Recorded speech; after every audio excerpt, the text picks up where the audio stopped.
এই ভিডিওতে আমি দেখাবো একটা পুরাতন মোবাইল কেনার আগে আপনি কি কি বিষয় চেক করবেন। মোবাইলটার ডিসপ্লে, ব্যাটারি, ক্যামেরা অথবা যে কোনো পার্টস, এই সব কিছু আপনি কিভাবে চেক করবেন আজকের ভিডিওতে আমি আপনাকে দেখাবো। এটা চেক করার জন্য আপনি চলে যাবেন প্লে স্টোরে। প্লে স্টোর থেকে একটা অ্যাপস ডাউনলোড করবেন। সার্চ বারে গিয়ে টাইপ করবেন ডিভাইস ইনফো। এখান থেকে আপনি এই অ্যাপসটা পেয়ে যাবেন। এই অ্যাপসটা আপনি ডাউনলোড করে নেবেন। ওকে, তো আপনি ডিভাইস ইনফো অ্যাপসটি ওপেন করার পরে এখানে আপনি এই অ্যাপসের ভিতরে display, battery, camera, touch response, flash light, everything, Bluetooth যা আছে সবকিছু আপনি এখান থেকে চেক করে নিতে পারবেন। এটা চেক করার জন্য আপনি এখান থেকে উপরে দেখেন কিছু অপশন দেওয়া আছে। এই অপশনগুলো থেকে আপনি বাম দিকে একটু সোয়াইপ করবেন। একেবারে সোয়াইপ করে সবার লাস্টে দেখবেন টেস্ট একটা অপশন দেওয়া আছে।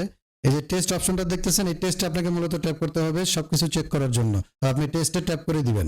এবার এখান থেকে আপনি সবকিছু চেক করে নিতে পারবেন। ডিসপ্লে, তারপরে multitouch, flash light, loud speaker, ear speaker, microphone, everything যা আছে সবকিছু আপনি এখান থেকে টেস্ট করে নিতে পারবেন।